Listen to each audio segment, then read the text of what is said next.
Hello viewers, welcome to channel panacea. এই ভিডিওতে আমি আপনাদের দেখাবো রোপা 2019 অনুসারে state government employee, school teacher, panchayat এবং পৌরসভার এমপ্লয়িরা কীভাবে তাদের রিটায়ারমেন্ট বেনিফিট ক্যালকুলেট করবেন। এইখানে যে এক্সেল শিটটা রয়েছে, এখানে কয়েকটা ইনপুট দিলেই আপনারা আপনাদের রিটায়ারমেন্ট বেনিফিট অর্থাৎ পেনশন বা ফ্যামিলি পেনশন, গ্র্যাচুইটি এবং সিবিপি কত হবে সেটা কিন্তু অটোমেটিক্যালি পেয়ে যাবেন। এর পাশাপাশি মান্থলি পেনশন টোটাল কত পাবেন সেটাও কিন্তু এই ক্যালকুলেটর থেকে আপনি পেয়ে যাবেন। কোথায় কোথায় ইনপুট দিতে হবে সেই জায়গাটা শুধুমাত্র আপনাদের একটু দেখে নিতে হবে। প্রথমেই যেটা করতে হবে সেটা হচ্ছে আপনি কোন ক্যাটাগরির মধ্যে পড়ছেন। অর্থাৎ আপনি যদি স্টেট গভর্নমেন্ট এমপ্লয়ি হন তাহলে স্টেট গভর্নমেন্ট এমপ্লয়ি সিলেক্ট করবেন, যদি স্কুল টিচার হন তাহলে স্কুল টিচার সিলেক্ট করবেন, যদি মিউনিসিপ্যাল এমপ্লয়ি হন তাহলে মিউনিসিপ্যাল এমপ্লয়ি সিলেক্ট করবেন, আর যদি পঞ্চায়েত এমপ্লয়ি হন তাহলে পঞ্চায়েত এমপ্লয়ি সিলেক্ট করবেন। তো আমি এখানে স্কুল টিচার হিসেবে উদাহরণটা দিচ্ছি, স্কুল টিচার সিলেক্ট করলাম। এরপরে রিটায়ারমেন্ট উনি যে মাসে করছেন সেই মাসে পে ম্যাট্রিক্সের কোন লেভেলে উনি রয়েছেন সেটা এখান থেকে সিলেক্ট করবেন। যদি লেভেল বুঝতে না পারেন তাহলে সেক্ষেত্রে রোপা 2009 অনুসারে কোন গ্রেড পেতে রয়েছেন সেই গ্রেড পেটা উনি এখান থেকে পাশে পেয়ে যাবেন। তো আমি ধরে নিচ্ছি উনি 10 নম্বর লেভেলে রয়েছেন, অর্থাৎ 3900 গ্রেড পে রোপার 2009 অনুসারে। এরপরে লাস্ট বেসিক পে ওনাকে সিলেক্ট করতে হবে লেভেল অনুযায়ী। ধরে নিচ্ছি ওনার লাস্ট বেসিক পে 50,200 টাকা। এরপরে ওনার ডেট অফ রিটায়ারমেন্টটা এখানে পুট করতে হবে। তো আমি এখানে ধরে নিচ্ছি ওনার ডেট অফ রিটায়ারমেন্ট 31শে মে 2021। এরপরে ওনার কোয়ালিফাইং সার্ভিস, এটা হচ্ছে খুব ইম্পর্টেন্ট। কোয়ালিফাইং সার্ভিসটা ইউনিট হিসেবে বসাতে হবে। ইউনিট মানে 1 বছর ইকুয়াল টু 2 ইউনিট, অর্থাৎ প্রতি 6 মাসে 1 ইউনিট আর বছরে 2 ইউনিট। ধরুন কেউ 22 বছর সার্ভিস করলো, যদি 22 বছর সার্ভিস করে তাহলে কোয়ালিফাইং সার্ভিস হবে ওনার 44 ইউনিট, বছরে 2 ইউনিট, তাহলে 22 বছরে 44। যদি কেউ 22 বছর 6 মাস সার্ভিস করে তাহলে হবে 22 বছরে 44 আর 6 মাসের জন্য একটা 45 ইউনিট। যদি কেউ 30 বছর সার্ভিস করে তাহলে হবে ওনার 60 ইউনিট। ম্যাক্সিমাম 66 ইউনিট হবে, কারণ গ্র্যাচুইটির ক্ষেত্রে কোয়ালিফাইং সার্ভিস ম্যাক্সিমাম হচ্ছে 33 ইউনিট। তো আমি ধরে নিচ্ছি উনি এখানে 25 বছর 6 মাস সার্ভিস করেছেন, তাহলে ওনার কোয়ালিফাইং সার্ভিস হবে 25 বছরের জন্য 25 × 2 50 আর 6 মাসের জন্য 51 ইউনিট।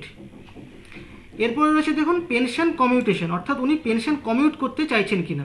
তো এক্ষেত্রে উনি পেনশন যদি কমিউট করতে চান তাহলে ইয়েস করবেন, আর যদি না করতে চান নো করবেন। ইয়েস করলে কত পার্সেন্ট পেনশন কমিউট করতে চান সেটা ওনাকে এই ড্রপডাউন লিস্ট থেকে সিলেক্ট করতে হবে। তো আমি ধরে নিচ্ছি উনি 40% পেনশন কমিউট করতে চাইছেন।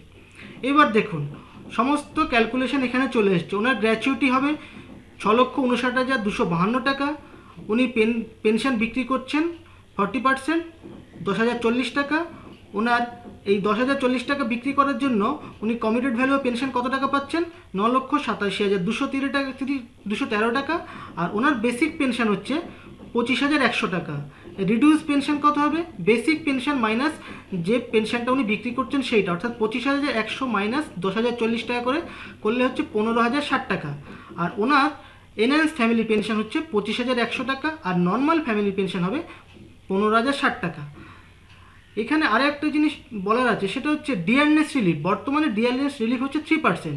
তো আপনি যখন ক্যালকুলেশনটা করবেন তখন যদি ডিয়ারনেস রিলিফের কোনো পরিবর্তন হয় তো সেক্ষেত্রে আপনি এই 3%টাকে চেঞ্জ করে এখানে বসিয়ে দেবেন। তো সেক্ষেত্রে বাকি সমস্ত ক্যালকুলেশন অটোমেটিক্যালি সে অনুযায়ী নিয়ে নেবে। এবার উনি মে মাসে রিটায়ারমেন্ট করেছেন, তাহলে জুন মাস থেকে ওনার মান্থলি পেনশন কত হবে? দেখুন ওনার বেসিক পেনশন 25,100 টাকা, তার সঙ্গে 3% ডিয়ারনেস রিলিফ পাচ্ছেন, আর মেডিকেল রিলিফ পাচ্ছেন 500 টাকা, আর উনি পেনশন বিক্রি করেছিলেন 10,040 টাকা। তাহলে সমস্ত কিছু অ্যাডলেস করে ওনার আসছে 16,313 টাকা হচ্ছে ওনার টোটাল পেনশন। তো এটা হচ্ছে মোটামুটি আপনার সব পেনশন, ফ্যামিলি পেনশন, গ্র্যাচুইটি এবং সিবিপির ক্যালকুলেশন। এবার এই প্রসঙ্গে আমি কোয়ালিফাইং সার্ভিস নিয়ে আরও 2-1টা কথা আপনাদের একটু বলে দিই। এখানে দেখুন কোয়ালিফাইং সার্ভিসের ক্ষেত্রে আমি ইউনিটের কথা বলেছি, তার 1 বছর ইউনিট ইকুয়াল টু 2 ইউনিট, আর ম্যাক্সিমাম হবে 66 ইউনিট, কারণ ম্যাক্সিমাম কোয়ালিফাইং সার্ভিস 33, তাহলে 33 × 2 66। আর গভর্নমেন্ট এমপ্লয়ি এবং স্কুল টিচারদের ক্ষেত্রে যদি সার্ভিস লাইফ 3 মাস বা তার বেশি হয় তাহলে সেক্ষেত্রে 6 মাস ধরা হবে, আর 9 মাস বা তার বেশি হলে সেটাকে 12 মাস ধরা হবে। এবার কয়েকটা উদাহরণ দিয়ে আপনাদের দেখিয়ে দিই। দেখুন, যদি গভর্নমেন্ট এবং স্কুল টিচারদের ক্ষেত্রে কারোর সার্ভিস লাইফ 25 বছর 3 মাস হয়, তাহলে ধরা হবে 25 বছর 6 মাস। তাহলে ইউনিট কত হবে? 25 × 2 50, আর 6 মাসের জন্য 51 ইউনিট। যদি কারোর সার্ভিস লাইফ 19 বছর 9 মাস হয়, তাহলে ধরা হবে 20 মাস। কারণ আমি আগেই বলেছিলাম 9 মাস হলে 1 বছর ধরা হবে, তাহলে ইউনিট হবে 20 × 2 40 ইউনিট। যদি কারোর সার্ভিস লাইফ 27 বছর 7 মাস হয়, তাহলে ধরা হবে 27 বছর 6 মাস। এক্ষেত্রে ইউনিট হবে 27 × 2 54, প্লাস 6 মাসের জন্য 1 ইউনিট, অর্থাৎ 55 ইউনিট। তাহলে আপনারা কোয়ালিফাইং সার্ভিসের ইউনিটের ব্যাপারটাও বুঝতে পারছেন কীভাবে হবে। সকলে ভালো থাকবেন, সুস্থ থাকবেন, সকলকে অনেক অনেক ধন্যবাদ।